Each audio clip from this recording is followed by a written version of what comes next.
Yes sir. ठीक है, इसमें क्या था कि if a piece of iron gets 10% of its weight due to, हाँ अब आप इसमें क्या है कि अगर आयरन का वेट 100 ग्राम है तो सर 7% ही तो रस्ट हुआ है। बेटा 7% कैसे रस्ट हुआ है? सर जो पार्ट पार्टिसिपेट हुआ था वो 7 ग्राम ही तो हुआ था, इससे पता चल रहा है।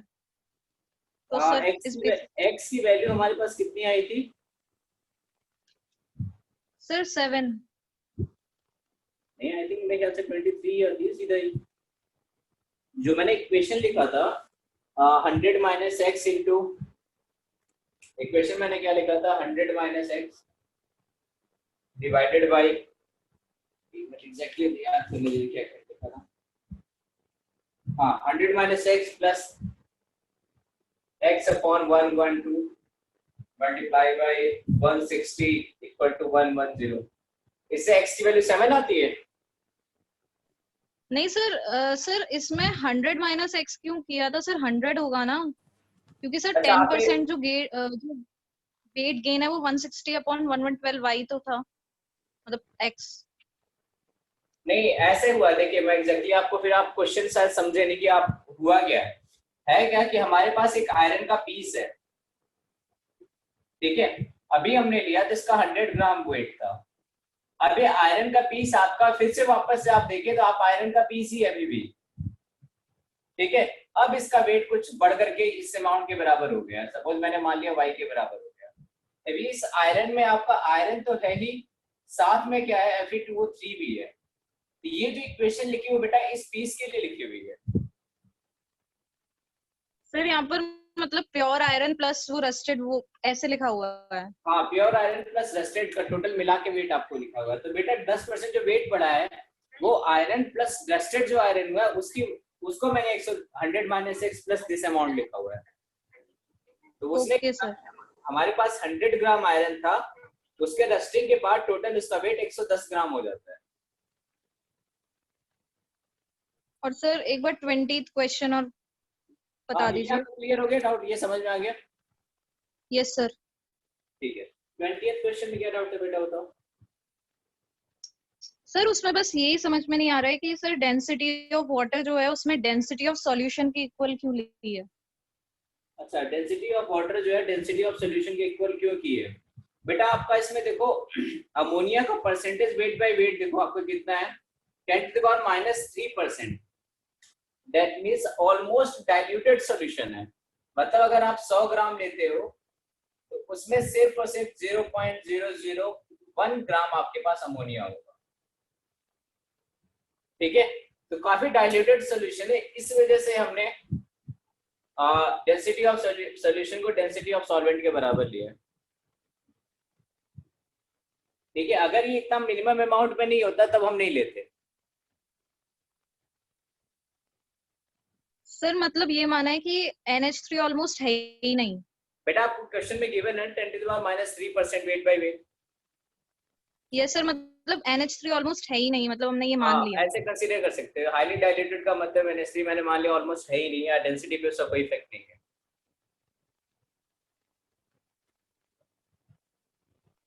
और सर क्वेश्चन नंबर 21 एक बार आपने जो फॉर्मूला लिखवाया था M1V1 plus M2V2 upon V1 plus V2, sir वो वाला उससे बता दीजिए।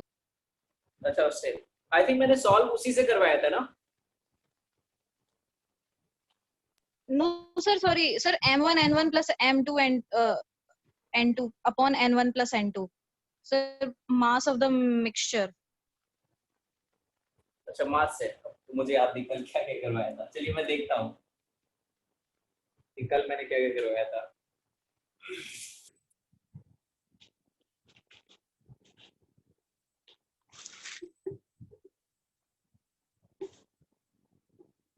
देखिए क्वेश्चन आपका क्या था 21st, 2 liters of a mixture of nitrous and nitric oxide at STPs have a mean molecular weight of 39.8. What volume of nitrogen measured at STP could be obtained when the mixture has been passed over red hot copper? अच्छा, वो मैंने nitrogen के जो मास से करवाया था वो उस टाइप से, कि हमारे पास सर क्या आपने क्या है, वॉल्यूम से करवाया था। N2 है और NO है। इसका हमें वॉल्यूम गिवन है, मीन मॉलिक्यूलर वेट हमको गिवन है 39.8। तो मैंने इसको सपोज कर लिया था ये x% है, ये 100 माइनस x% है, ठीक है। इसके बाद इसका मास आपको कितना गिवन है आप निकालोगे तो 28 प्लस 16 कितना हो 44 मल्टीप्लाई बाय x। सर ये तो आ गया। अच्छा ये आ गया था। सर ये सर वो m1 n1 plus m2 n2 upon n1 plus n2 जो आपने फॉर्मूला लिखवाया था मीन मॉलिक्यूलर वेट, सर उससे नहीं आ रहा था। अच्छा नंबर ऑफ मोल्स से जो मैंने लिखवाया था यस सर। कि इसके कुछ नंबर ऑफ मोल्स n1 हो गए, इसके कुछ नंबर ऑफ मोल्स n2 हो गए, molecular weight of this compound Na44 into n1 plus इसका वेट कितना है, NO का वेट कितना आएगा 16 और 14 30 30। into n2 upon total number of moles n1 plus n2 के बराबर, यही ना आ रहा है बेटा, इसी मेथड यस से ना। सर, आ रहा है। तो मैंने ऐसे से किया है। नंबर ऑफ मोल्स आपने क्या वैल्यू क्या लिखोगे आप इसमें, सर इसमें रिलेशन आ जाएगा ना सर मोल्स के साथ। क्या जैसे n1 प्लस n2 तो हमारा वो इक्वल्स टू 2/22.4 हो जाएगा ना। क्या n1 प्लस n2 क्या हो जाएगा 2/22.4। एक मिनट मैं आपको बताता हूँ। यस सर वो ये होगा। फिर सर ए और बी की वैल्यू कैसे कैलकुलेट होगी उसमें? कहाँ है?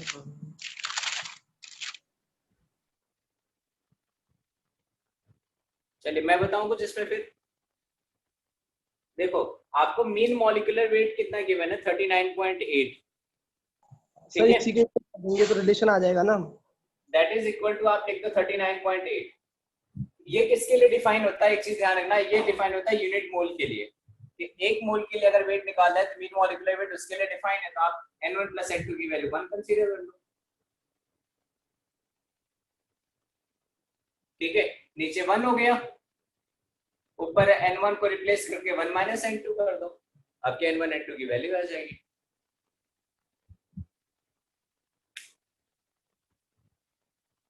क्योंकि ये डिफाइन कैसे होता है, मीन मॉलिक्यूलर वेट का मतलब क्या होता है, weight of mixture per unit mole.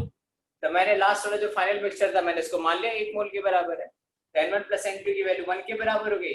आप किसी एक वेरिएबल को सब्स्टिट्यूट कर दो, आपको n1 मिल जाएगा, फिर n2 मिल जाएगा, आपका आंसर आ जाएगा। Okay sir.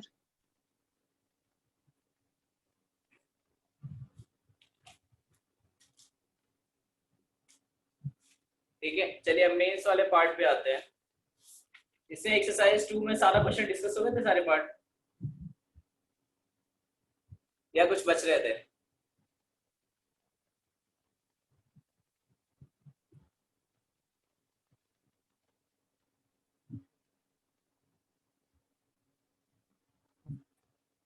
बेटा एक्सरसाइज सेकंड में कोई पार्ट बचा हुआ था अभी क्वेश्चन में, या हो गया था डिस्कस कंप्लीट? सर 22 से 25 रह गए हैं। अच्छा 22 से 25, बताइए 22 से 25 डाउट बोलिए आप लोग। 25 22 22 और ठीक है, दो क्वेश्चन डाउट है आपके, 22 है 25 है, 23 भी है।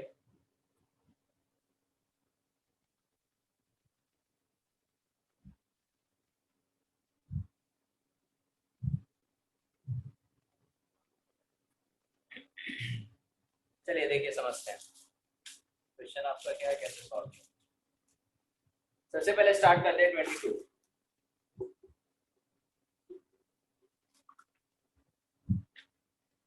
क्वेश्चन नंबर 22 क्या है आपका, 120 gram of magnesium was burnt in air to give a mixture of magnesium oxide and Mg3N2। Then the mixture is now dissolved in HCl to form MgCl2 and NH4Cl. If 107 gram of NH4Cl is produced, then the moles of MgCl2 form. ठीक है, आप में से किससे हो गया question?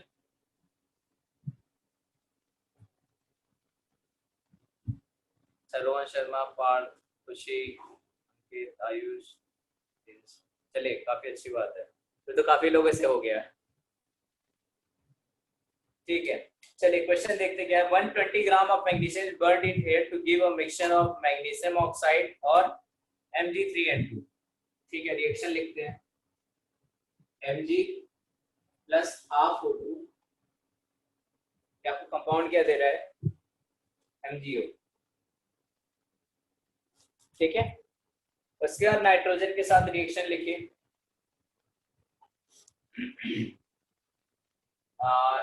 Mg plus N2, आपका product क्या दे रखा है, Mg3N2।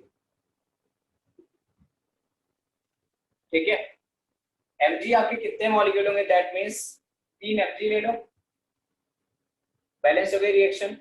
उसके बाद आपसे क्या कहा हुआ है, now dissolve in HCl to form MgCl2 and NH4Cl।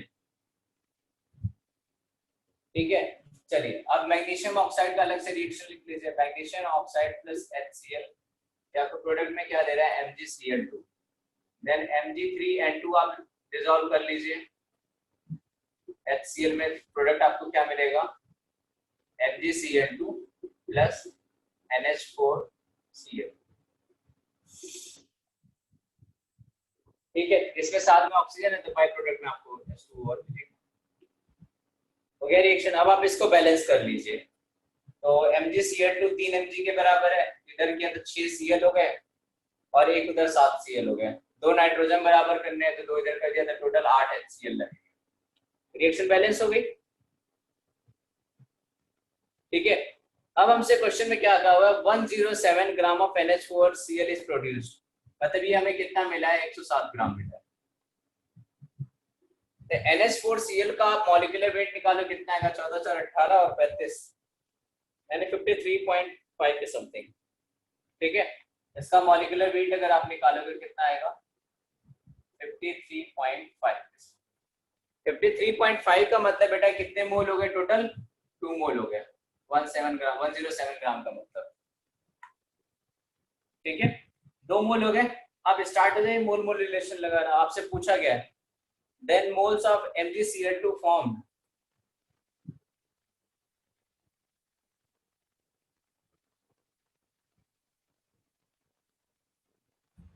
अच्छा नहीं, शुरू में भी कुछ दिया हुआ है आपको, 120 ग्राम मैग्नीशियम थे जिसको हम बर्न कर रहे थे, कुछ और भी शुरू में आपको दिया हुआ है। आपसे क्या कहा हुआ है, then moles of MgCl2 formed. ठीक है, MgCl2 आपका 2 जगह फॉर्म होता है। ठीक, चलिए स्टार्ट हो जाए। मोल मोल रिलेशन अगर आप इसका 2 मोल अगर मिल रहा है तो बेटा यहाँ से MgCl2 कितने मोल मिला होगा, 3 मोल ऑफ MgCl2 मिला होगा। आपके आंसर में तो एक ये पार्ट हो गया, ये हमारे आंसर में रहेगा, मतलब 3 मोल MgCl2 तो है ही। अब इसकी बारी आ रही है, अब इसको देखना है ये कितने मोल फॉर्म हुआ है। ठीक है, उसके लिए आपको क्या देखना पड़ेगा कि Mg3N2 कितना फॉर्म हुआ, क्योंकि टोटल हमें मैग्नीशियम दिया है, दोनों मैग्नीशियम मिला के कितना है हमारे पास, 120 ग्राम है। दोनों मैग्नीशियम मिला के हमारे पास वेट कितना बेटा, 120 ग्राम है। ठीक है, मैग्नीशियम का वेट कितना होता है, 24, दैट मीन्स 120 ग्राम मैग्नीशियम, इसका मतलब कितना हुआ, अगर हमारे पास 120 ग्राम मैग्नीशियम है दैट मीन्स कितना का, 5 मोल ऑफ मैग्नीशियम हो गया। ठीक है, 5 मोल हमारे पास मैग्नीशियम है और उसे हमें कंज्यूम कराना है किसमें, ऑक्साइड बना के और नाइट्राइट बना के। तो 3 मोल तो यहाँ आ गए। ठीक है, 3 मोल MgCl2 मिला है, दैट मीन्स इसका Mg3N2 कितना मोल रहा होगा, 1 मोल रहा होगा। अब आप बेटा Mg के एटम काउंट करो कितने हुए हैं। इस पर्टिकुलर पार्ट में Mg के कितने मोल एटम काउंट हो गए, अगर मैंने Mg3N2 1 मोल लिया तो एटम कितने हो गए, that means 3 mole of Mg atom consume हो गए। ठीक है, अगर इसमें 3 मोल Mg एटम हो गए, हमारे पास टोटल Mg कितना है, मैग्नीशियम 5 मोल है, तो ऑब्वियस सी बात है ये कितना बना होगा, 2 मोल MgO बना होगा। अगर ये 2 मोल बना होगा, यहाँ लिखते हैं, अगर ये 2 मोल हमारे पास रहा होगा तो इसके 1 मोल से MgCl2 कितना बनता है, 1 मोल बनता है, दैट मीन्स इसमें भी कितना बना होगा, 2 मोल MgCl2 बना होगा। तो टोटल MgCl2 हमारे पास कितना आएगा, 5 मोल के बराबर।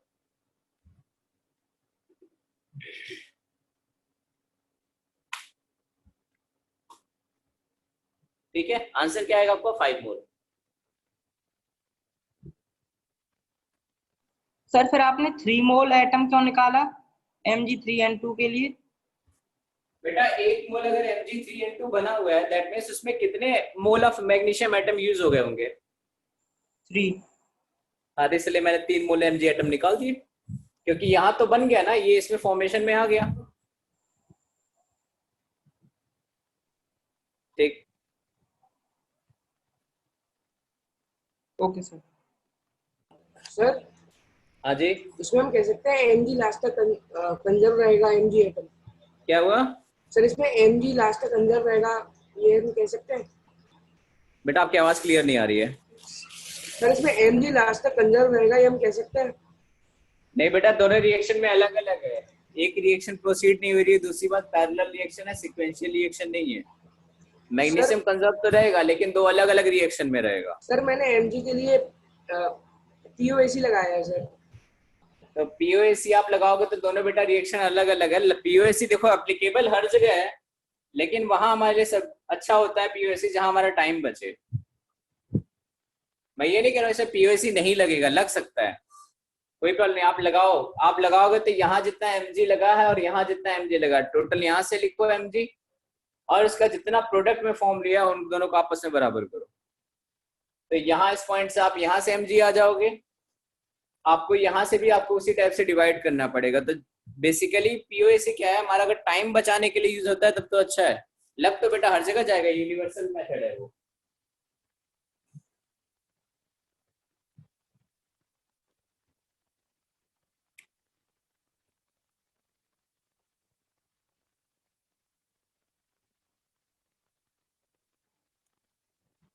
चलिए 22 हो गया। अब आते हैं नेक्स्ट क्वेश्चन, आपको कौन सा था? 25। What approximate volume of 0.40 molar BH or test must be added to 50 ml of 0.3 molar NaOH to get a solution of molarity of OH minus ion 0.50 molar?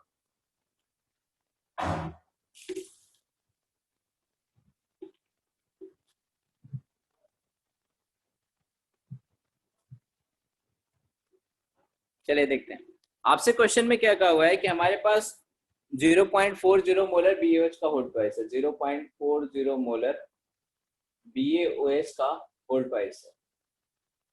ठीक है, उसके बाद इसमें हमने क्या मिलाया है? NaOH मिलाया है, कितना? 50 ml प्लस NaOH मिलाया है। NaOH का मोलरिटी आपको गिवन है, हाँ जी गिवन है, 0.30 मोलर 50 ml मिलाया हमें। Get solution of molarity of OH minus ion is 50। इसका हमें नहीं पता वॉल्यूम बेटा कितना आया है, लेकिन एक चीज ध्यान रखना, आपसे क्या कहा हुआ है? कंसंट्रेशन ऑफ OH माइनस पूछा है, तो आपको सॉल्ट वाले में मैंने एक Cl माइनस का एग्जांपल कराया होगा, डबल सॉल्ट वाले में। ठीक है, एक में BeCl2 लिया था मैंने और दूसरे में NaCl लिया था, तो Cl माइनस की टोटल कंसंट्रेशन आपसे पूछी थी। सेम उसी टाइप का है। अगर इस पर्टिकुलर में से, इस कंपाउंड से अगर कंप्लीटली डिसोसिएशन करोगे तो किसमें टूटेगा? Ba+2+2OH माइनस में टूटेगा। ठीक है, अगर मैं इसके टोटल नंबर ऑफ मोल्स लिखूं तो कितने आएंगे बेटा? मोल्स कितने आएंगे? 0.4 इंटू बी। ये किसके मोल है? BaOH के होल्ड प्राइस के मोल है। ठीक है, BaOH का होल्ड प्राइस का मोल अगर 0.4 इंटू बी है, दैट मीन्स अगर मैं इसके मोल्स की बात करूं, ये कितना आएगा? 0.8 इंटू बी के बराबर आएगा। बेटा नॉर्मेलिटी टर्म मैंने अभी नहीं पढ़ाई है, इसलिए मैं मना कर रहा था अभी। नॉर्मेलिटी से लगाओगे सीधे आंसर आ जाएगा। ठीक है, 0.8 बी के बराबर आपके क्या है? मोल्स है OH माइनस के इस वाले कंपाउंड से। अगर यहाँ की हम बात करें 0.8 बी, ठीक है, यहाँ पे आपके मोल्स आए। अगर यहाँ से हम लेके चले मोल्स की, अगर यहाँ बात करें OH माइनस की, तो आप किसके बराबर आएगा? तो 0.050 मल्टीप्लाई बाय 0.3, ठीक, यानी 0.15 मोल है किसके? OH माइनस के। यानी final concentration of OH minus अगर मैं लिखूंगा तो total number of moles 0.8 B plus 0.15, आप V लीटर कर लीजिएगा, ml की जगह 0.15 डिवाइडेड बाय टोटल वॉल्यूम कितना हो गया बेटा V plus 0.050, that is equal to आपको टोटल फाइनल मोलरिटी कितनी गिवन है 0.5 के बराबर। आप यहाँ सॉल्व करोगे वॉल्यूम आपको लीटर में मिलेगा। सर हाँ जी, अगर सर हम नंबर ऑफ मोल्स NaOH निकालेंगे तो सर 15 मिलीमोल आएंगे ना? हाँ 15 मिलीमोल आएंगे। जैसे अगर आप तो ml सर में लिखना चाहो तो 15 इसी को भी लिख मिलीमोल सकते हैं आएंगे यहाँ पे। देखो अगर आप OH माइनस की कंसंट्रेशन मिलीमोल की टर्म में लिखना चाहोगे, ये अलग हो गया, इसमें क्या यूज करें मिलीमोल, यानी 0.8 इंटू बी प्लस 50 इंटू 30 यानी 15 divided by B plus 50, that is equal to 0.5।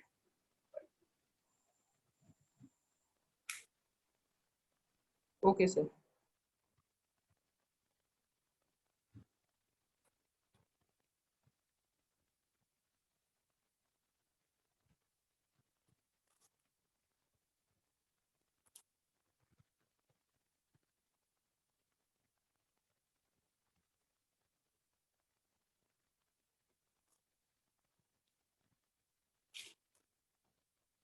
चलिए 25 के बाद आते हैं आपके मेंस वाले पोर्शन पे।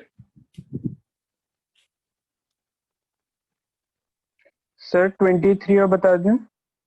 23 में डाउट था। On mixing 15 ml of ethyl alcohol of density 0.792 gram per ml with 15 ml of pure water at 4 degree Celsius, the resulting solution is found to have a density of 0.924 gram per ml. The percentage contraction in volume is, ठीक है। Volume contraction आप लोग को मैंने पढ़ा है,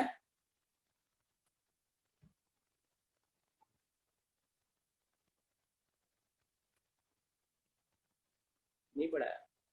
अच्छा, इडियोमेट्री का पार्ट है वो, उसमें वॉल्यूम कॉन्ट्रैक्शन पढ़ते हैं। सर हाँ जी, सर यहाँ पे वॉल्यूम कॉन्ट्रैक्शन से मींस मतलब decrease, percentage decrease in volume है ना? हाँ, हाँ तो वही। जितना ओवरऑल फाइनल वॉल्यूम कैलकुलेट करोगे, इनिशियल वॉल्यूम कैलकुलेट, देखो इसमें सबका सब आपका क्या होगा, ये V1 प्लस V2 की वैल्यू ओवरऑल कम हो जाती है, उससे रिलेटेड क्वेश्चन है। चलिए एक बार समझते हैं इस क्वेश्चन को। आपसे क्या कहा हुआ है, 15 ml of ethyl alcohol with density 0.792, ETOH है आपके पास कितना 15, ETOH है आपके पास कितना 15 ml, और डेंसिटी आपकी कितनी की है D1 इक्वल टू 0.792 ग्राम पर ml, ठीक है। फिर आपसे क्या कहा हुआ है कि प्योर वाटर हमने मिलाया है 15 ml, अब हमने क्या मिलाया इसमें H2O मिलाया, कितना मिलाया 15 ml मिलाया, और उसकी डेंसिटी आपको कितनी पता है 1 ग्राम पर, ठीक है। देन पूछा परसेंटेज कॉन्ट्रैक्शन इन वॉल्यूम। अच्छा, इस टाइप का क्वेश्चन मैंने आपसे डिस्कस किया हुआ क्लास में, x upon D1 plus D2 वाला टाइप का ऐसा कुछ क्वेश्चन आया होगा, आई थिंक मैंने वैसा क्वेश्चन डिस्कस किया है ना क्लास में,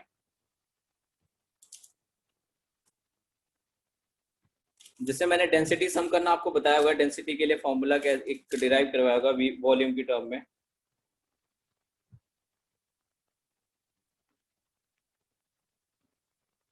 कहाँ गया सवाल, कहाँ गया?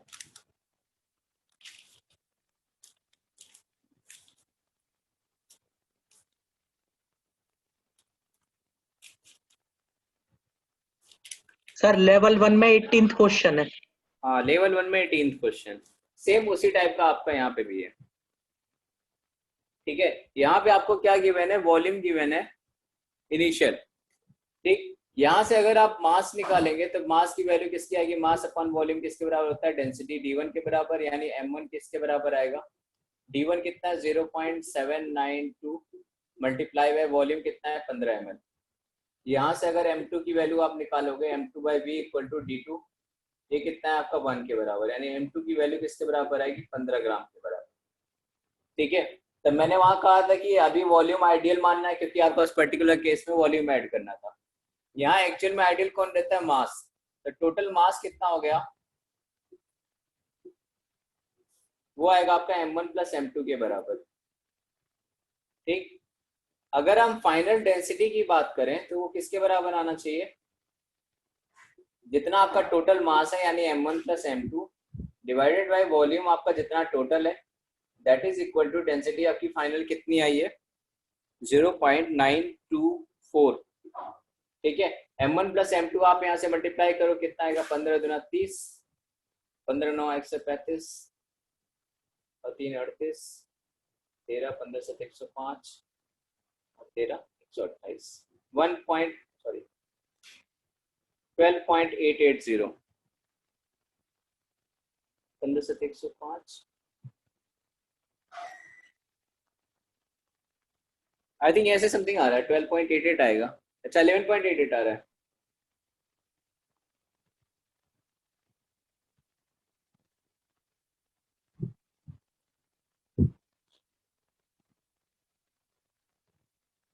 हाँ 105 और 13 118, ठीक है 11.88 आएगा। आप दोनों मास सम कर दो, 11.88 प्लस 15 कितना होगा? 26.88। वॉल्यूम टोटल हमें नहीं पता है कितना है, दैट इज इक्वल टू 0.924। आप यहाँ से वॉल्यूम टोटल निकाल लो, कितना आएगा? कुछ अमाउंट आएगा 26.88 डिवाइडेड बाई 0.924। थ्योरेटिकली हमारे पास वॉल्यूम टोटल कितना आना चाहिए था? थ्योरेटिकली हमारे पास कितना आना चाहिए था बेटा?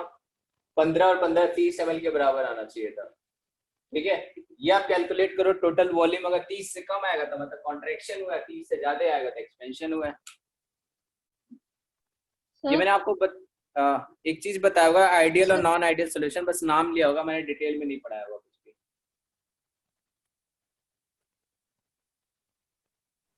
सर ये वॉल्यूम 29.09 आ रहा है सर। हाँ तो दैट मीन्स आपका जितना वॉल्यूम थ्योरेटिकली कितना आना चाहिए? 30 आना चाहिए था। आया कितना है? 29.09, यानी अप्रोक्सीमेट 29 के अप्रोक्स अगर आप कह लो तो भी फाइनल आपका किसके बराबर आया है? टोटल फाइनल किसके बराबर आया है? 29 के बराबर। आना कितना चाहिए था? 30 ml के बराबर। दैट मीन्स आपका वॉल्यूम कॉन्ट्रैक्शन हुआ है।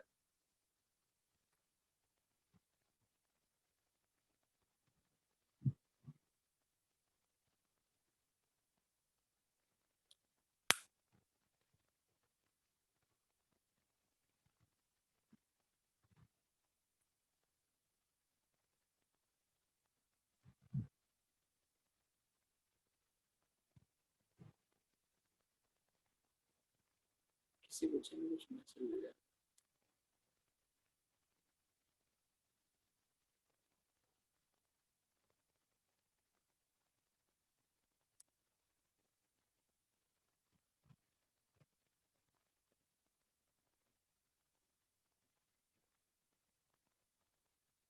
बट 30 में से आपको 29.09 सब्ट्रैक्ट करना है तो आपका आएगा 0.909 आएगा।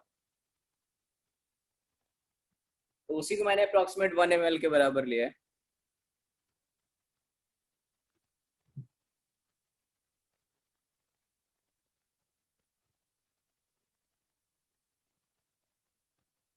सर हाँ जी, सर यहाँ पर मास इसलिए तो कंजर्व्ड रहेगा क्योंकि ethyl alcohol and water react नहीं होंगे।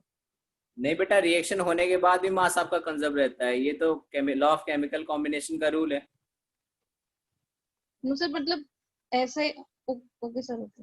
बेटा आपका जब इस टाइप का कोई भी रिएक्शन होगी ना तो हम लॉ ऑफ मास कंजर्वेशन पे ही पहले जाते हैं। जो आपका एक मैंने क्वेश्चन कराया था उसमें मैंने मास तो था ही कंजर्व, मैंने उसमें वॉल्यूम भी कंजर्व किया था क्योंकि आपको कुछ नहीं गिवन था। जब कुछ नहीं गिवन होगा तो वॉल्यूम आपको आइडियल लेना है।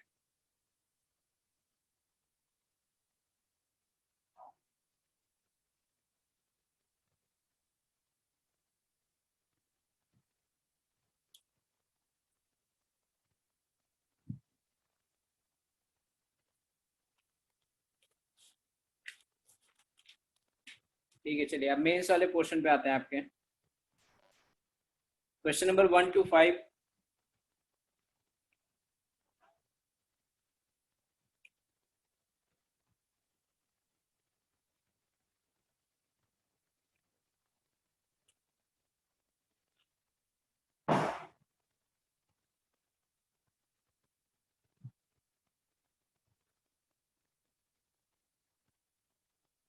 चलिए क्वेश्चन क्या है, if you consider that 1/6 is in place of 1/12 mass of carbon atom is taken to be the relative atomic mass, the mass of 1 mole of substance will be.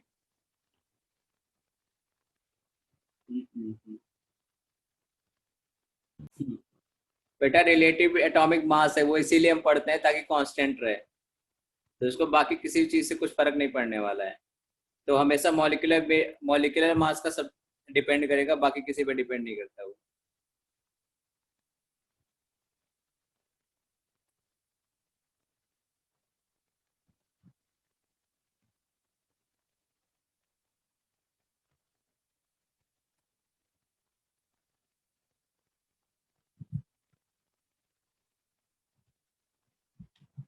चलिए एक बार मैं लिख के बता देता हूँ अगर नहीं समझ में आ रहा आपको।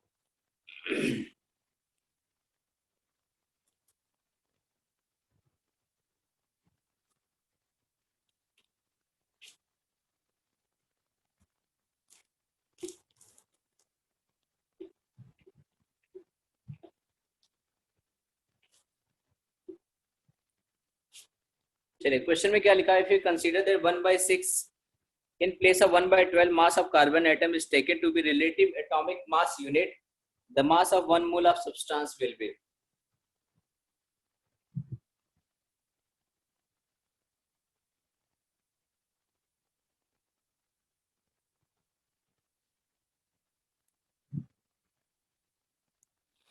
देखिए आपसे क्या कहा हुआ है कि जो आप पहले 1/12 यूज कर रहे थे, 1/12 into mass of C12 isotope,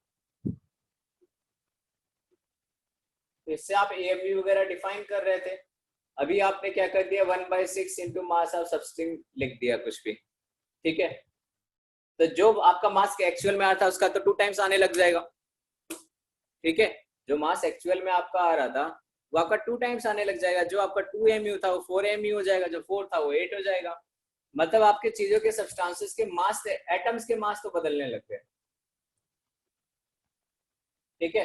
atom के मास क्या हुआ, चेंज होने लग गए, क्योंकि आपने एटॉमिक मास की यूनिट बदल दी। तो जो अगर आप मीटर में 100 किलोमीटर में लिखने लग जाओगे तो बेटा 1000 से डिवाइड होने लग जाएगा, ठीक है। 1 मिनट रुकिए।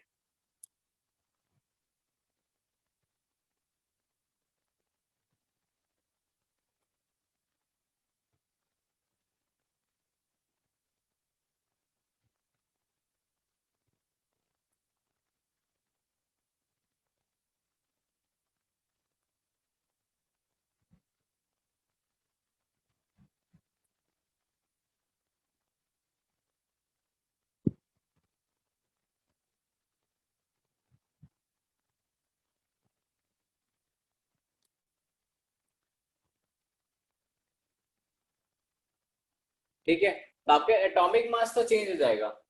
दैट मीन्स अगर हम मॉलिक्यूलर वेट की बात करेंगे, या फिर ऐसे कह लीजिए आप मोलर वेट की बात करेंगे, तो बेटा जैसे जैसे आपका मॉलिक्यूल चेंज होगा, सपोज H2O था, इसका मोलर वेट पहले कितना आ रहा था 18, अभी कितना आने लग जाएगा 36। तो आपका एटम का जो मास है वो भी 2 टाइम्स ऑलमोस्ट होने लग गया, यानी अनचेंज तो होगा नहीं, ठीक। डिपेंड किस पे करेगा, जो आपका function of molecular mass of substance होगा। आप किसी मॉलिक्यूल के बारे में ये नहीं कह सकती कि ऑलमोस्ट 2 टाइम्स हो गया, सीधा सीधा जो बदल गया, ठीक है। आपके वो अभी भी किसके ऊपर डिपेंड करेगा, मॉलिक्यूल के ऊपर डिपेंड करेगा। जो आपका मॉलिक्यूल होगा उसी अकॉर्डिंग आपका मास आएगा।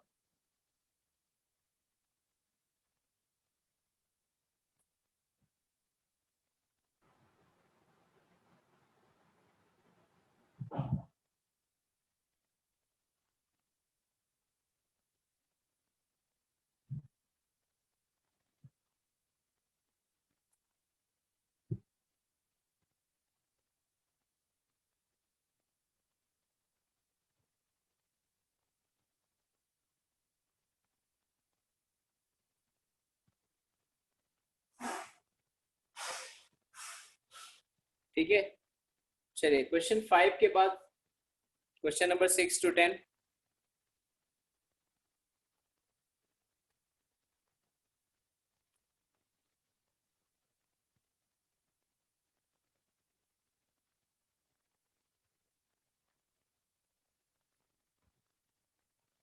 Question number 8, 9, 7, 8, 9।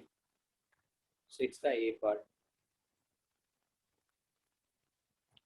चलिए क्वेश्चन आपका देखते हैं। 6 में क्या है, 2 aluminium plus 6 HCl gives 2 Al plus 3 plus 6 Cl minus plus 3 H2 gas. ठीक है, इसमें क्या होगा, 3 HCl aqueous is consumed for every 3 liter of H2 gas. Sir सही है गलत है? ये स्टेटमेंट गलत है तो क्यों सर? बेटा। ये कंपैरिजन कब होता है वॉल्यूमेट्रिक वाला, जब वॉल्यूमेट्रिक कंपैरिजन कब करते हैं हम,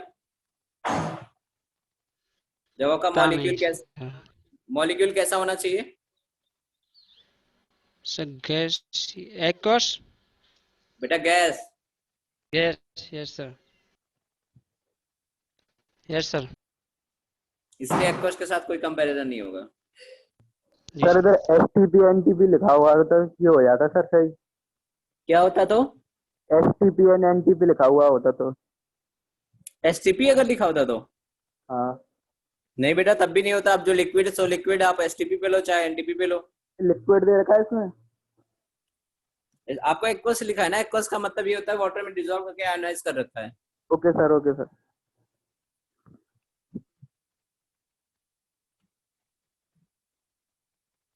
चलिए question number 7। Amount of oxalic acid present in a solution can be determined by its titration with KMnO4 solution in the presence of H2SO4. The titration gives, हाँ जी, किसी को कुछ पूछना है क्या? Yes sir. सर 6 वाले में सर सर आंसर 4th है सर। और सर अगर हम सेकंड वाले में देखें सर, अगर हम 1 मोल एल लेंगे तो सर इसको सॉल्व करने के बाद जो H2 का जो वो आएगा वॉल्यूम, वो तो वैसा 33.6 लीटर ही आ रहा है सर।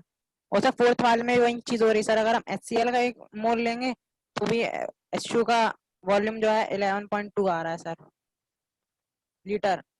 तो सर वो समझ नहीं आ रहा था सर। नहीं, आपको क्या समझ में आया? जैसे 4th वाले में 11.2 लीटर ऑफ H2 गिवन है for every mole of HCl।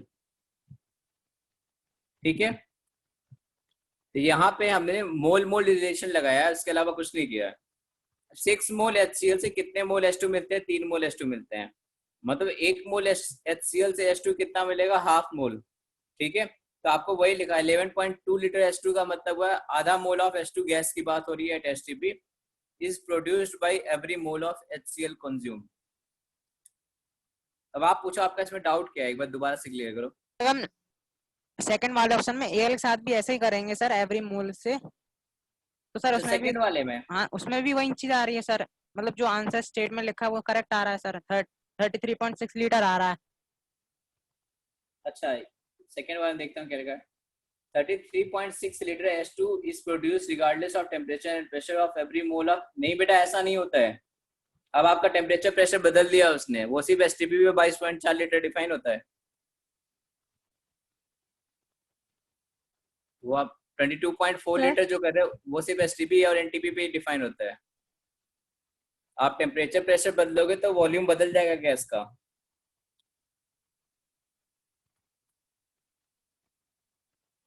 इस टाइप से एक क्वेश्चन हमने किया होगा, क्लास में किया था मैंने, जिसमें प्रेशर आपको 180 में दिया था, टेम्परेचर 300 केल्विन दिया था, और आपको मैंने वॉल्यूम STP पे उस पर्टिकुलर टाइम पे 2.303 लीटर दिया था।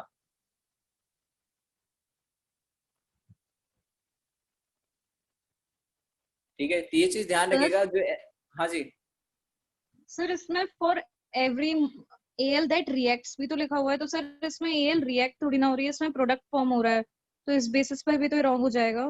नहीं बेटा, आपका एल्यूमिनियम रिएक्ट हो रहा है, वो एल्यूमिनियम का आयन फॉर्म हो रहा है। आप दोनों में देखो फर्क, देखो पहले वाले में एल्यूमिनियम सॉलिड लिखा हुआ है, दूसरे वाले में एल्यूमिनियम +3 लिखा हुआ है, इसका मतलब रिएक्शन हो रही है।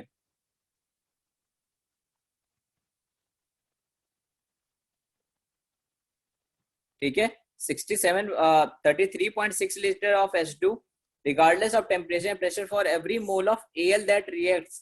अगर वहां पे प्रोडक्ट के बारे में लिखना होता तो वो Al+3 लिख के देगा।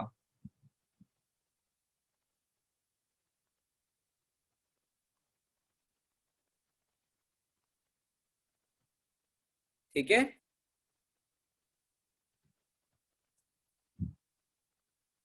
चलिए, जिस बच्चे का डाउट था वो मोल मोल वाला, उसको कोई दिक्कत है अभी भी? वो समझ में आ गया कि वो 33.6 लीटर क्यों नहीं आंसर हो रहा है, जबकि मोल मोल रिलेशन से बन रहा है वो, उसके बावजूद भी आंसर क्यों नहीं है? यस सर, यस ठीक है सर। ठीक है, अब आता है क्वेश्चन नंबर 7 पे। Amount of oxalic acid present in a solution can be determined by it's titration with KMnO4। मेरे ख्याल से अभी यहाँ सवाल ये नहीं होना चाहिए था।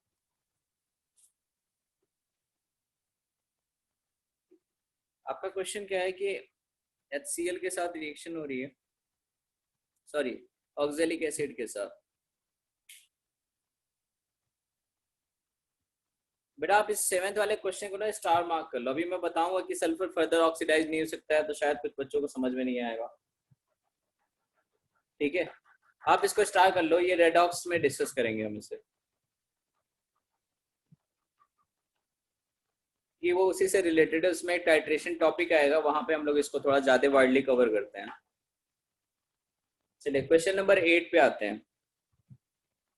If 10 to the power -4 molar decimeter cube of water introduced into 1 decimeter cube flask at 300, how many moles of water are in the vapor phase when equilibrium is established?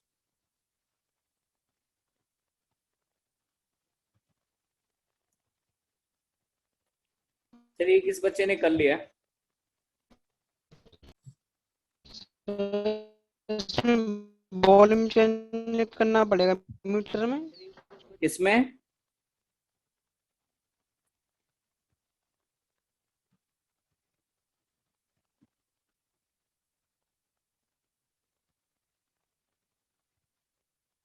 बेटा आपकी आवाज क्लियर नहीं आ रही। PV इक्वल टू NRT से, हाँ बेटा करना उसी से ही है, लेकिन आप में से कोई एक लोग एक्सप्लेन करो कि किया कैसे है। सर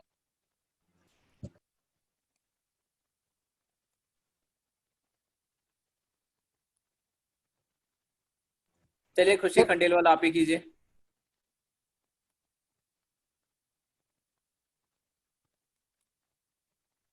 सर हाँ जी, मैं 10 to the power of -4 decimetre cube को मीटर क्यूब में कन्वर्ट कर दिया।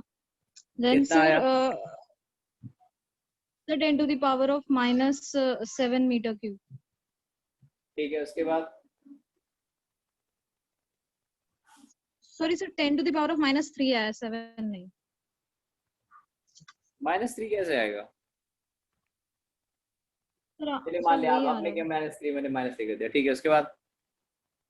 सर उसके बाद हमें प्रेशर दे रखा है सर 3.70 पास्कल।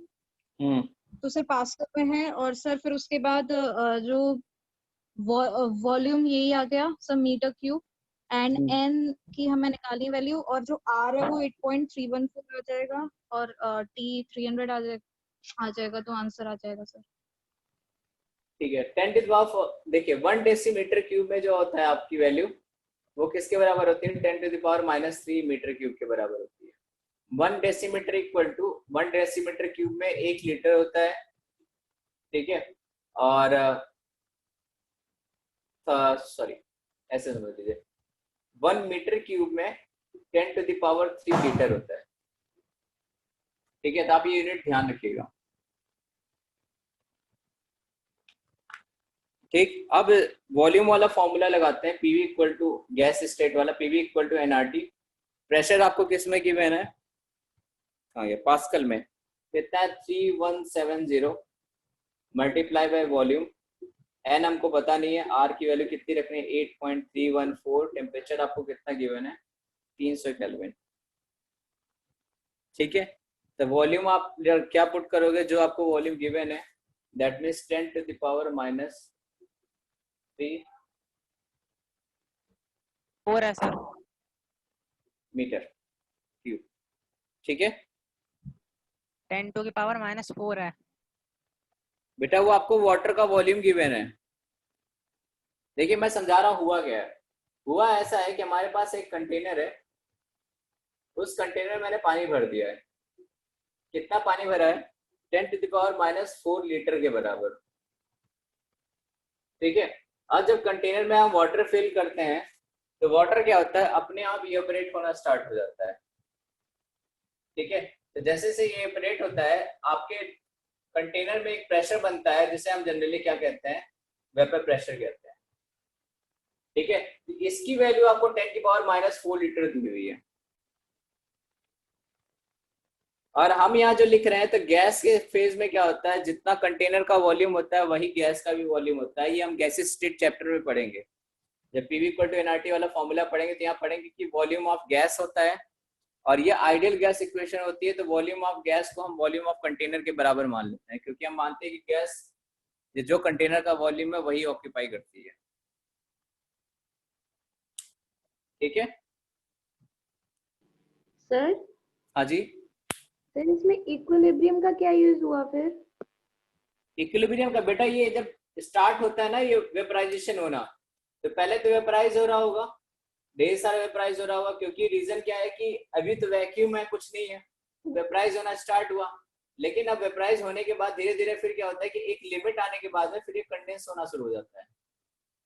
अब क्या होता है कि जितना अमाउंट में वेपराइजेशन होता है उतना ही अमाउंट में कंडेंसेशन होना स्टार्ट हो जाता है।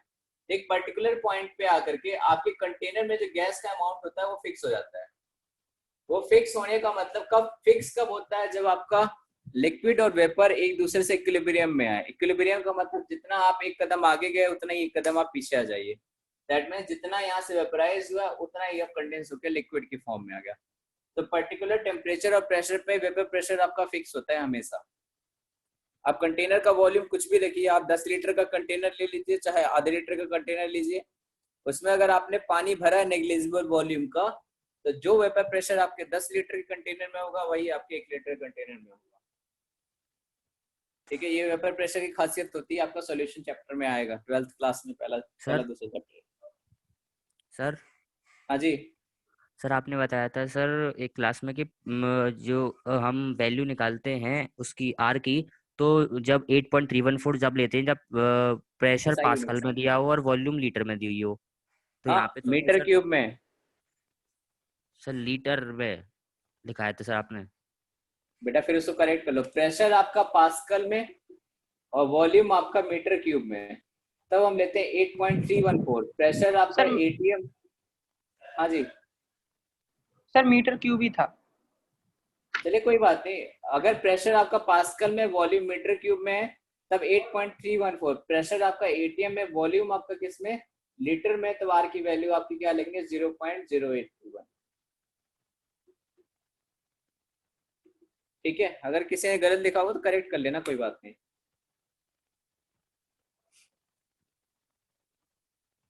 ठीक है, तो इक्विलिब्रियम पे जिस बच्चे ने पूछा था उसको समझ में आया इक्विलिब्रियम का मतलब क्या हुआ। अगर वो इक्विलिब्रियम पे नहीं बोलेगा तो ये प्रेशर बढ़ता जाएगा। ठीक है, क्योंकि वेपर जितना ज्यादा कन्वर्ट होगा, आप कुकर में जितना ज्यादा हीट अप करते हो ये वेपर उतना ज्यादा बढ़ता है, जितना ज्यादा बढ़ता है उतना प्रेशर बनता जाता है। ठीक है, तो ये इसलिए उसने बोला इक्विलिब्रियम में आए, क्योंकि जितना वेपर बना है वही कंडेंस हो गया, वापस आने लगा, मतलब आपका प्रेशर फिक्स हो गया, उससे ज्यादा प्रेशर अब होगा नहीं। तो उस पर्टिकुलर प्रेशर को इसलिए हमने यूज कर लिया जो आपके इक्विलिब्रियम पे प्रेशर आपको गिवन है।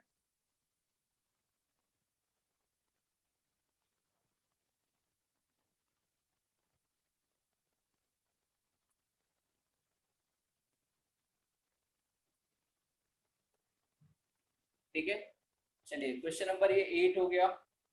अब बेटा आप निकल जाएगा नंबर ऑफ मोल्स, आप इससे कैलकुलेट कर लीजिएगा। क्वेश्चन नंबर 8 के बाद आई थिंक 10 पूछा था किसी ने।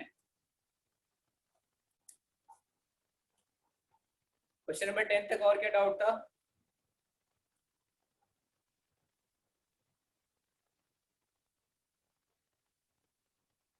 क्वेश्चन नंबर 10 था, the mass of potassium dichromate crystal required to oxidize 750 centimeter cube of 0.6 molar Morse salt solution is given. Molar mass of potassium dichromate is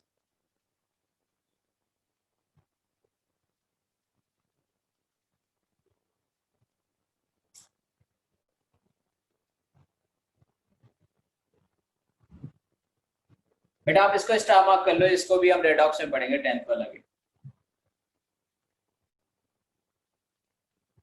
चलिए 11 to 15, क्वेश्चन नंबर 11 to 15, 13, 13, 14, 13 और 14 doubt है।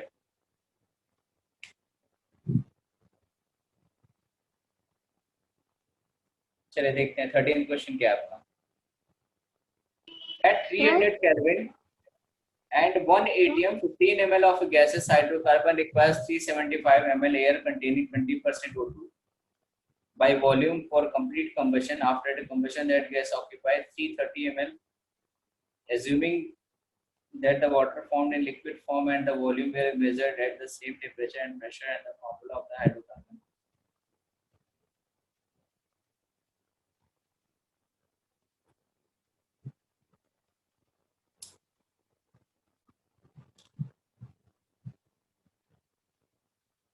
Sir हाँ जी, sir 10th वाले question को sir हम लोग को नहीं करना है फिर? नहीं बेटा, 10th वाले को आप स्टार मूल से कर तो सकते हैं, लेकिन कोई फायदा नहीं है। रेडॉक्स रिएक्शन में जब हम पढ़ेंगे तब उसमें एक सिंपल सा ट्रिक होता है, आपको ऑक्सीडेशन नंबर निकाल के क्रॉस मल्टीप्लाई करना होता है, बस उससे क्वेश्चन सॉल्व हो जाता है। बिना वजह का इसको टाइम ऐसे नहीं कर सकते हैं कि जैसे हाँ जी सर इसको ऐसे नहीं कर सकते कि जैसे K2Cr2O7 से 3 मोल ऑक्सीजन निकल रही है, नेसेंट ऑक्सीजन। ठीक है, उसके बाद सर जो मोहर सॉल्ट है, यानी सीक्वेंशियल रिएक्शन में जब होगा तो नेक्स्ट में एक मोल नेसेंट ऑक्सीजन से 2 मोल मोहर सॉल्ट है बन रहा है, ऑक्सीडाइज हो रहा है। अच्छा, ये कैसे दिया हुआ है? सर ये देखा था सर एक बुक में, तो उसमें तो सर हम लोग इनडायरेक्टली ये भी कह सकते हैं कि 1 मोल K2Cr2O7 से 6 मोल वो हो जाता है, ऑक्सीडाइज हो जाता है मोहर सॉल्ट। बेटा अगर मैं बता रहा हूँ कि एक सिंपल सा मेथड होता है, इसलिए मैं रेडॉक्स में पढ़ाना कह रहा हूँ, मैं समझा देता हूँ, ठीक है बता रहा हूँ।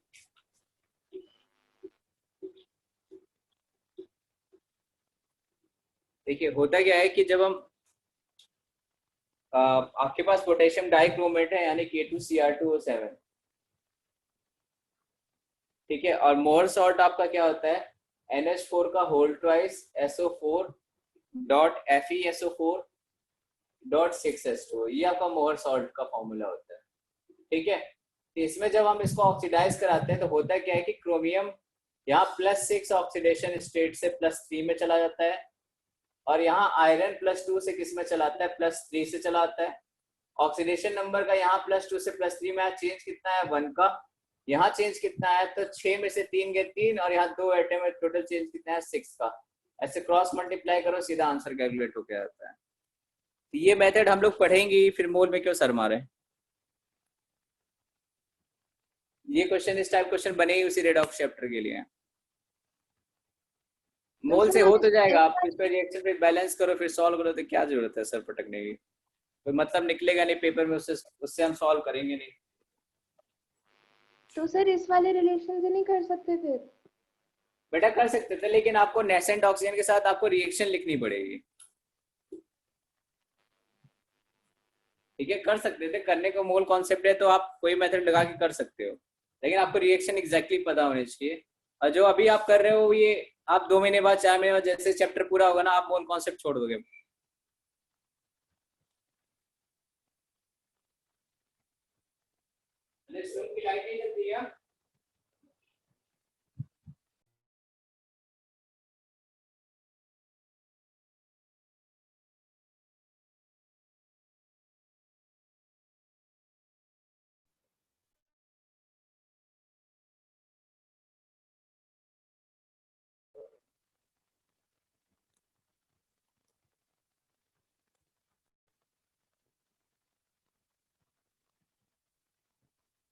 चलिए, इसके बाद कौन सा क्वेश्चन पूछा था आपने 10th के बाद?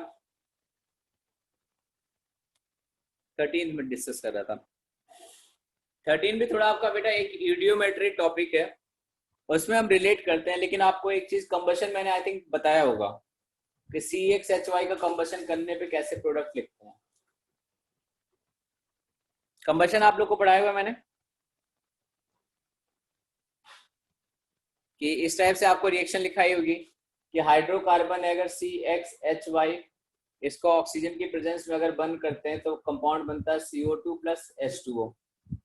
ये CO2 कितना बनता है, x CO2 y/2 H2O। यहाँ पे जब फॉर्मूला लिखते हैं तो ये हम लिखते हैं x + y/4। ये इस टाइप से बैलेंसिंग आपको सिखाई है ना, चलिए फिर अच्छी बात है। ठीक, दैट मीन्स अगर आपको क्या गिवन है, हम इसमें ऑप्शन से जाएंगे। ये मेरे ख्याल से काफी अच्छा क्वेश्चन था आपको, अगर सर टाइम खपवाने के लिए ये काफी अच्छा था। अगर आपसे टाइम वेस्ट करवाना हो तो इस टाइप का सवाल पूछा जा सकता है पेपर में, लेकिन अगर आप समझदार होंगे तो आपको ये रिएक्शन लिखनी है। ठीक है, रिएक्शन लिखने के बाद आपको देखिए कि स्टेटमेंट कहा हुआ है कि 20% O2 by volume for complete combustion. ठीक है, क्वेश्चन पढ़िए पूरा डिटेल में क्या लिखा हुआ है। At 300 kelvin 1 atm 15 ml of gaseous hydrocarbon requires 375 ml air containing 20% O2 by volume for complete combustion. ठीक है, after combustion gases occupy 330 ml. The water formed in liquid form and volume are measured at same temperature and pressure. आपसे indirectly देखिए क्या कहा हुआ है कि ये आपका रेशियो 1:5 का है। सिंपल सी बात कही हुई है। 20% का मतलब क्या हुआ आपका 1/5। तो आपको इनडायरेक्टली वो यही कह रहा है कि आपका जो रेशियो 1:5 का है। ठीक है, तो 1:5 का अगर आप रेशियो लेते हैं, दैट मीन्स अगर इसके लिए 1 मोल यूज हुआ है, इसके लिए हमें कितना चाहिए होगा, 5 मोल चाहिए होगा। Done, that means x + y/4 की वैल्यू चेक कर लो कहाँ 5 आ रहा है। आप सारे पार्ट में ऑप्शन में चेक करो x + y/4 की वैल्यू 5 किस में आ रहा है।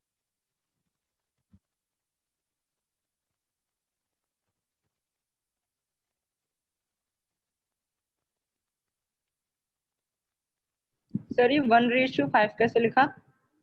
आपको 20% गिवन है सर। हाँ जी सर इसे POSC से करके बता दीजिए एक बार। POSC से बेटा, POSC कैसे लगवाओगे इसमें? सर कार्बन के लिए लगा देंगे पहले CO2 में। आपको कैसे पता कार्बन इसमें इतना ही है? सर 75 ml O2 हमारा यूज हो चुका है, तो एयर बची हमारी 300 ml और हाइड्रोकार्बन भी चला गया, तो जो 330 ml जो हमारी गैस बची है कंटेनर में, उसमें से 300 तो एयर है, तो 30 ml CO2 होगा। बेटा ये अप्रोच ना मैंने भी पहली बार पाते यही लगाया था, जब मुझे क्वेश्चन मिला था ये, तभी मैंने भी इसी टाइप से लगाया था। प्रॉब्लम ये है कि हमसे ये कहा हुआ है कि 20% हमें ये स्पेसिफाई कर दिया कि 20% ऑक्सीजन है, लेकिन हमसे ये नहीं बताया कि हमारे पास पहले से CO2 है कि नहीं है। आपसे अगर मैं कहूँ कि इस एयर में 21% ऑक्सीजन है, तो इसका मतलब ये थोड़ी मैं कह रहा हूँ कि आपके एयर में कार्बन डाइऑक्साइड है ही नहीं। इसका मतलब अगर एक भी अमाउंट में माइन्यूट भी अगर प्रेजेंट हो गया तो आपका POSC तो फेल हो गया। अच्छा सर, मैं ऐसे ही कर रहा था सर, आंसर आया नहीं। वो इस वजह से थोड़ा सा कॉम्प्लिकेटेड पड़ रहा है, क्योंकि हमें ये नहीं पता ना कि CO2 सिर्फ इसी का है या और भी कुछ CO2 है, हो सकता है। हम एटमॉस्फेयर में पढ़ते हैं ना कि 78% नाइट्रोजन, 21% ऑक्सीजन। ठीक है, अगर ये पढ़ लिया हमने तो इसका मतलब ये नहीं है ना कि आपका 1% में आप CO2 नहीं होगा, हो भी सकता है, नहीं भी हो सकता है। Yes sir. जब तक आपको थोड़ा क्लियर कट आइडिया ना हो तक अप्लाई नहीं करना POSC को, क्योंकि वो देखने में तो अच्छा लगता है, हो भी जाता है, सवाल एक लाइन में करवा देता है, अदरवाइज फंसा देगा सवाल। ठीक है, ओके सर। वैसे आपने एक बार मेरे माइंड में डाला तो मैं इसको दोबारा ट्राई करूंगा, क्या पता कुछ और हिंट मिले। ठीक है, मैं इसको सोचूंगा इस सवाल को, अगर मिला तो बताऊंगा, नहीं तो कोई बात नहीं। चलिए 13 के बाद किसी ने कुछ और पूछा था, 14 क्वेश्चन पूछा था एक बच्चे ने। ऑक्सीजन है 61.4%, carbon 22.9, hydrogen 10, nitrogen 2.6, the weight which 75 kg/% wood. अच्छा, अरे ये तो बैंक वाले सवाल हैं, ये तो मतलब उसमें ही करते हैं ऐसे फालतू काम। एक को 2 से रिप्लेस कर दिया, 2 को 3 से, या केमिस्ट्री का सवाल नहीं है। चलिए मतलब मैथमेटिक्स है 9th-10th की, और बैंक वाले पेपर में ही पूछता है, पीओ वाले पेपर में। मैं कई सारे दोस्त देते थे इसलिए पता है। चलिए समझते हैं क्या होता है। अगर आपसे कहा है कि ऑक्सीजन 61, पहले जोड़ो 100 के बराबर हो रहा है कि नहीं हो रहा है? 60, 83, हाँ हो रहा है 100 के बराबर, 93 हो रहा है कि नहीं हो रहा है? 83 हो गया, 10 93 हो गया।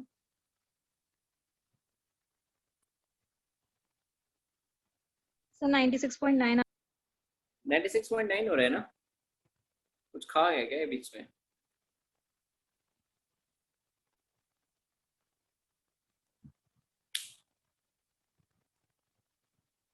चलो, क्योंकि फिर ये 100 होना चाहिए, फिर आपका सिंपल सा क्वेश्चन था ये, खामखा इसने कॉम्प्लिकेट कर दिया।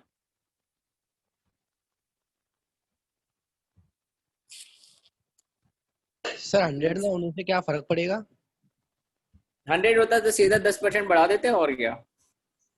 क्यों, अब भी तो कर सकते हैं सर। अभी करोगे, कर तो सकते हैं, लेकिन वो 75 का 100% नहीं है ना।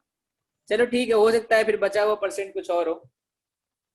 ठीक है, आपसे क्या कहा हुआ है? 75 किलोग्राम वेट है,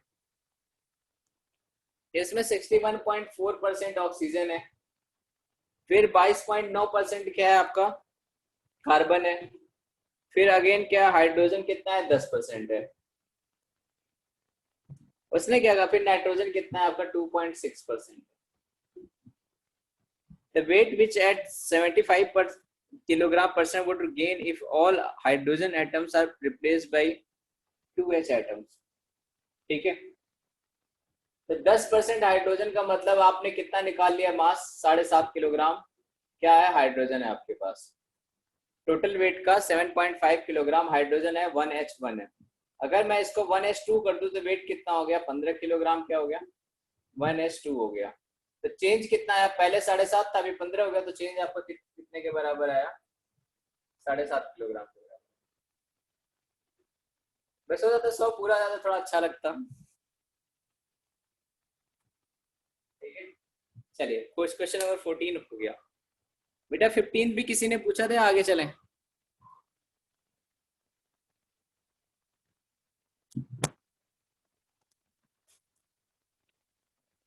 नहीं पूछा, चलिए 16 से लेके 20 तक।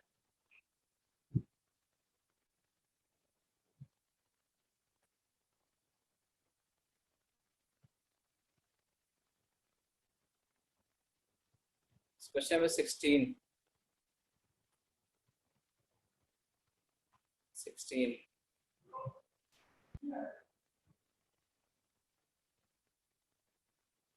चलिए 16 ही पूछा सभी ने। देखिए आपसे क्वेश्चन क्या किया है ना, the ratio of mass percent C and H are of an organic compound CXHYYZ equal to 6:1.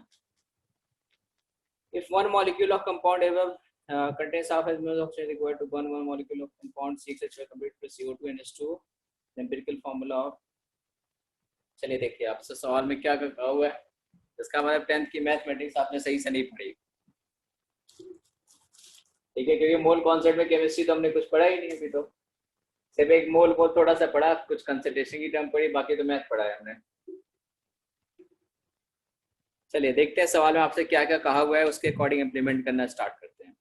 आपसे क्या हुआ है? CXHYOZ is 6:1, the ratio of mass percent of carbon and hydrogen in an organic compound. That means आपसे क्या कहा हुआ है? CX है, HY है और OZ है, तो मास परसेंट ऑफ कार्बन आपका क्या है? 6:1 है। ठीक, तो टोटल मास कितना होगा? 12x। इसका मास कितना होगा? y। ये आपको कितना गिवन है? 6/8। यानी अगर आप रेशियो निकालोगे तो क्या आएगा? 2x equal to y। ये आपकी पहले लाइन से स्टेटमेंट, फर्स्ट इक्वेशन आ गई। फिर आपसे कहा है if one molecule of above compound CXHYOZ contains half much as oxygen to burn one molecule of compound CXHY। चलिए अब CXHY में आग लगाइए। CXHY plus x plus y by 4O2 is equal to x CO2 plus y by 2 H2O। अब इसमें आग लगाने के बाद क्या कह रहा है कि जो अमाउंट ऑफ एक्स और वाई है, सॉरी जेड के बारे में कह रहा है कि जितना हमारा इसमें यूज हुआ है, और एक कंपाउंड है हमारे पास क्या सी एक्स एच वाई और ओ जेड, जितना अमाउंट इसमें यूज हुआ है इसका आधा इसके पास ऑक्सीजन है। ठीक है, दैट मीन्स आपसे क्या कह रहा है x plus y by 4 divided by 2 equal to z के बराबर, यानी x प्लस वाई बाई 4 की वैल्यू किसके बराबर है 2z के बराबर है। आपकी सेकेंड इक्वेशन आ गई, ये वाई बाई 4 है सॉरी। ठीक है, और भी कुछ पूछा है क्या? नहीं, अब कुछ नहीं पूछा है। आप ज्यादा निकालोगे तो फंस जाओगे।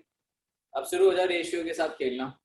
आपसे क्या कहा हुआ है कि एटम x और एटम y का रेशियो क्या होना चाहिए। देखो यहाँ से x और y का रेशियो निकालो तो क्या आएगा आपका 1:2। आप चेक करो किसमें कार्बन और हाइड्रोजन का रेशियो 1:2 आ रहा है। ए में भी आ रहा है, बी में भी आ रहा है, सी में नहीं आ रहा है और डी में आ रहा है। ठीक है, चलिए, तो मतलब एक ऑप्शन तो रिजेक्ट हो गया। अब आते हैं x और y की वैल्यू इसमें रखो। ठीक है, तो 2x वैल्यू किसके बराबर है y के बराबर है, यानी x plus 2x divided by 4 equal to किसके बराबर है 2z के बराबर है। तो 2 दूना 4, यानी 3x बाई 2 किसके बराबर है 2z डिवाइडेड बाई 1, यानी x इसके बराबर है x बाई z की वैल्यू किसके बराबर है 4/3 के बराबर है। ठीक है, तो गड़बड़ कर दिया क्या हमने?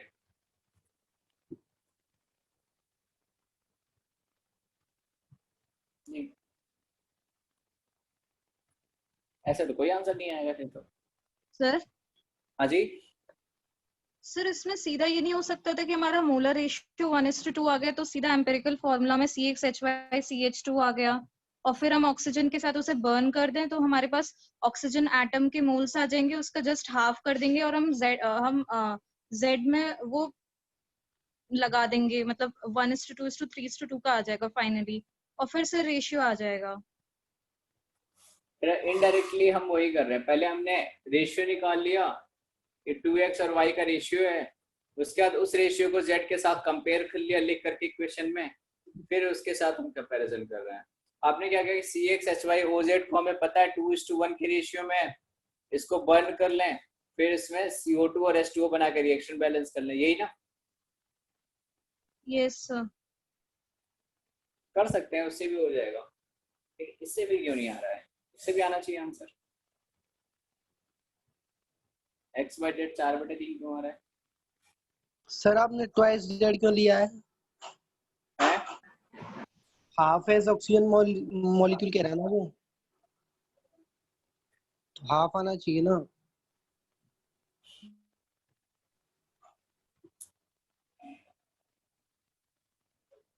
कुछ कहीं छूटा।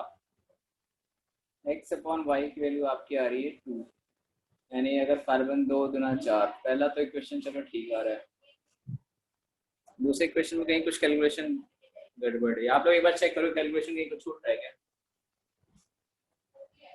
पहला तो इक्वेशन चलो सही लिखा है।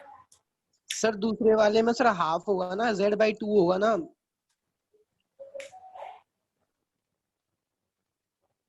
हाँ ये सही है, Z/2 होगा, 2 इधर होगा। नहीं नहीं, हाँ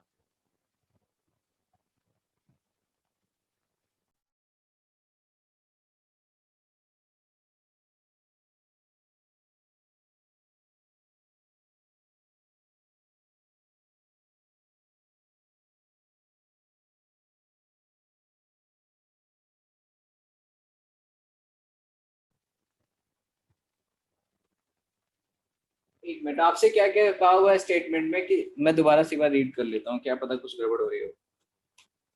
If one molecule of the compound CXHY contains half as much oxygen as required to burn one molecule of compound of CXHY, तो CXHY को बर्न करने में जितना ऑक्सीजन लगा है उसका आधा Z के बराबर है।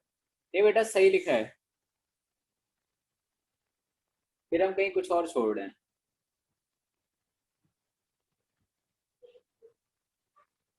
कुछ हमसे फिर कहीं और मिस्टेक हो रही है।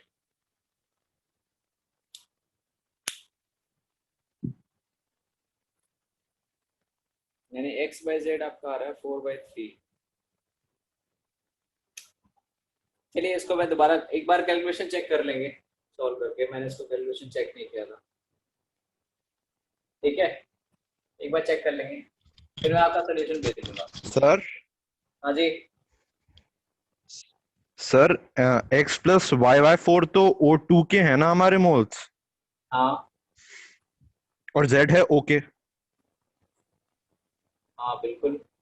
अच्छा तो सर हाँ, उसका डिवाइड बाय 2 का समझा। इंटू 2 भी हो जाएगा ना फिर वो। अब सही है, आप सही बोले आप, ये 2 आएगा फिर अपॉन में 2 आएगा। Yes sir. ठीक है, अब ठीक है, ये पहले भी डिस्कशन में यही होगा। चलिए अब सही है, नंबर ऑफ ऑक्सीजन एटम की बात हो, सही कर देता हूँ। चलिए आपसे क्या कहा हुआ है, x प्लस y/4 जितना है इसमें ऑक्सीजन एटम कितने हैं 2, इसका अगर आधा करेंगे तो ये z के बराबर आएगा। अब 2 से 2 कट गया तो z की वैल्यू आई है आपकी x प्लस y/4। अब यहाँ से वैल्यू उठा के रखिए y इक्वल टू 2x, यानी z equal to x plus 2x divided by 4, ठीक है। अब 2 2 ज़ा 4, यानी कितना आएगा z 3x/2, यानी z बाई एक्स की वैल्यू किसके बराबर आएगी 3/2 के बराबर आएगी, ठीक है। यानी आपके पास x कार्बन की वैल्यू 2 के बराबर जिसमें हो और z की वैल्यू 3 के बराबर जिसमें रेशियो आ रहा हो, आप वो ऑप्शन चेक कर लो, आपका आंसर आ जाएगा। Sir please repeat this question again. क्या हुआ सर इस आंसर को एक बार और रिपीट कर देंगे? हाँ कर दूंगा बिल्कुल। देखो आपसे क्या कहा हुआ है क्वेश्चन में कि CXHY और OZ हमारे पास एक फॉर्मूला गिवन है, ठीक है। इसमें आपसे क्या कहा हुआ है कि नंबर ऑफ एटम का जो कार्बन का रेशियो है, या फिर ऐसे कहा इसने मास रेशियो जो है वो 6:1 है। तो हम मास रेशियो से एटम का रेशियो निकाल लिया। इसमें कार्बन कितना है 12, एक कार्बन एटम का मास होता है 12, x एटम है, टोटल मास कितना हुआ 12x। हाइड्रोजन का मास होता है 1 इंटू y कितना हुआ y, that is equal to 6:1 लिखा हुआ है। यानी अगर हम नंबर ऑफ एटम का रेशियो निकालेंगे तो आएगा 1:2 के बराबर, ठीक है। यहाँ से हमने कैलकुलेट किया तो 2x की वैल्यू किसके बराबर आई y के बराबर, यानी कार्बन अपॉन हाइड्रोजन किसके बराबर होना चाहिए 1:2 के। फिर आपको अगली स्टेटमेंट में ये लिखा है कि इस कंपाउंड के पास इतने नंबर ऑफ z एटम है जितना इस x और HY को बर्न करने के बाद जितना ऑक्सीजन रिक्वायर्ड होगा उसका आधे नंबर ऑफ एटम वहां पे है, ठीक है। इसको बर्न करने पे कितने ऑक्सीजन एटम रिक्वायर्ड होंगे, that is 2x plus y/4, 2x plus y/4 multiply by 2, ठीक है। x plus y/4 multiply by 2 ये ऑक्सीजन एटम रिक्वायर्ड हुए इसको बर्न करने के लिए CX प्लस HY को। इसका आधा कीजिए, डिवाइड बाई 2 किया, इसकी वैल्यू किसके बराबर है z के बराबर है। यहाँ से हमने z की इक्वेशन निकाली x प्लस y/4, आपको 2x प्लस y पहले से पता था, 2x इक्वल टू y आप यहाँ पुट कीजिए, आपको z बाई x का रेशियो मिलेगा, यानी ऑक्सीजन अपॉन कार्बन एटम का आपको रेशियो मिल गया। अब आप ऑप्शन से कंपेयर कर लीजिए,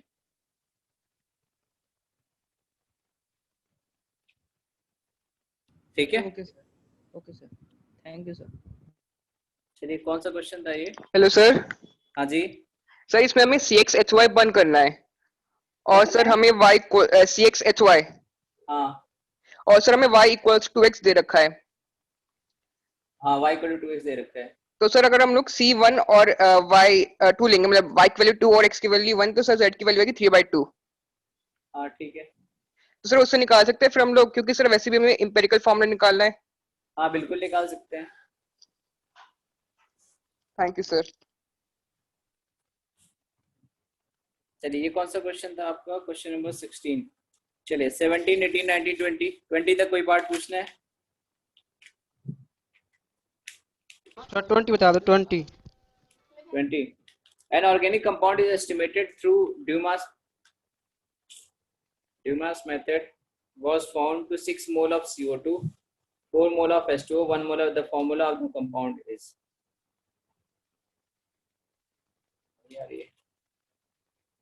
देखिए आपसे क्वेश्चन में क्या कहा हुआ है कि आपको ड्यूमास मेथड से 6 मोल CO2 और H2O और नाइट्रोजन मिलता है। ये बेसिकली ऑर्गेनिक का क्वेश्चन है, यहाँ क्यों डाला पता नहीं। ऑर्गेनिक में आता है, एमीन्स में आएगा आपका 12th में आधे चैप्टर, आधा साल पूरा होने के बाद। आपसे क्या कहा हुआ, 6 मोल CO2 मिल रहा है और 4 मोल H2O मिल रहा है और कितना मिला है, 1 मोल नाइट्रोजन गैस मिला है। इस मेथड की एक खासियत होती है, आपके जितने नंबर ऑफ कार्बन रहेंगे उस कंपाउंड में, मतलब होता क्या ड्यूमास मेथड में, ये बेसिकली एमीन्स के साथ किया जाता है जिनमें नाइट्रोजन ग्रुप प्रेजेंट हो। ऐसा ऑर्गेनिक कंपाउंड जिसमें नाइट्रोजन ग्रुप प्रेजेंट हो, उसको अगर ऑक्सीजन की प्रेजेंस से बर्न करते हैं तो ब्रेक होता है कार्बन डाइऑक्साइड में, H2O में और नाइट्रोजन में। अलग से एक मेथड होता है ड्यूमास वाला। बस इतना समझिए कि आपके पास कोई ऑर्गेनिक कंपाउंड है CH और N कंटेनिंग, उसको हमने ब्रेक किया तो वो फॉर्म होता है CO2, H2O और N2 में। तो जितना कार्बन रहेगा सबका सब किस में कन्वर्ट हो जाएगा, CO2 में। जितना हाइड्रोजन रहेगा सब किस में कन्वर्ट हो जाएगा, H2O में। जितना नाइट्रोजन रहेगा सबका सब किस में कन्वर्ट हो जाता है, N2 की फॉर्मेशन में। दैट मीन्स यहाँ से अगर हम ऑर्गेनिक उस कंपाउंड का फॉर्मूला ले तो कार्बन कितने हो गए 6, हाइड्रोजन कितने हो गए 8, नाइट्रोजन कितने हो गए 2। फॉर्मूला क्या बनता है, C6H8N2।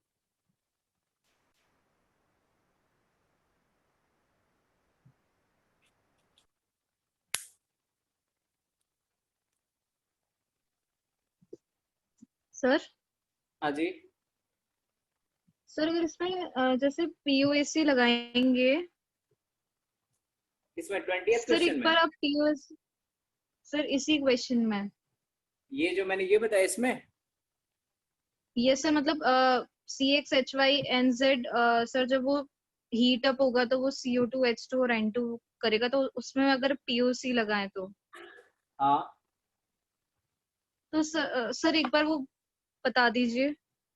बेटा POC तो आप तब लगाओगे जब आपको कंपाउंड पता होगा। बस ड्यूमास मेथड की खासियत थी वो मैंने बता दी कि ये स्पेसिफिक मेथड है आपके कंपाउंड का फॉर्मूला निकालने का।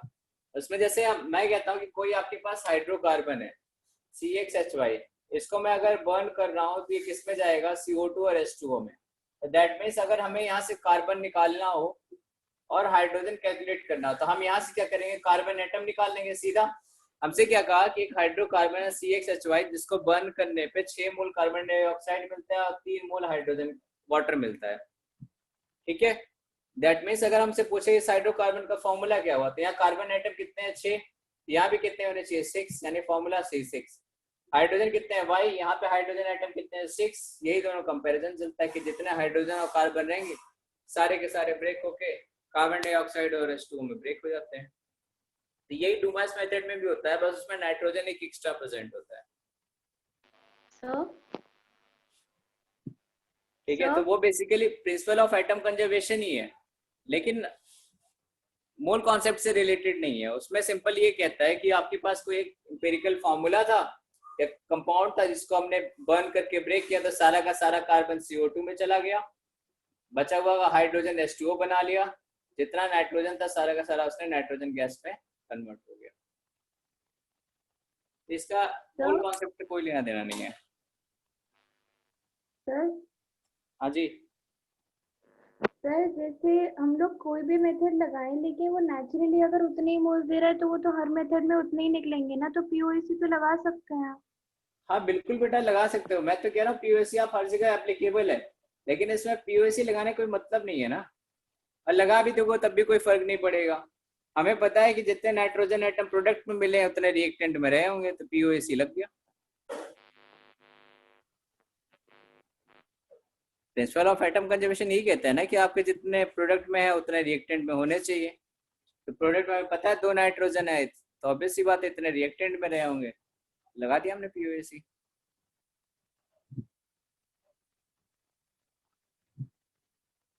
चलिए क्वेश्चन नंबर 21 से लेके 25 तक।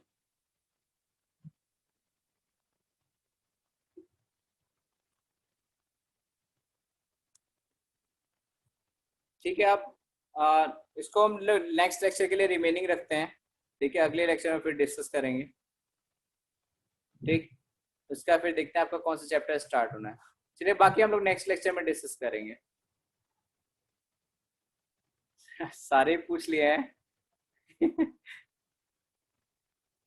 चलिए ठीक है, बाकी हम लोग अगले लेक्चर में डिस्कस करेंगे। Thank you.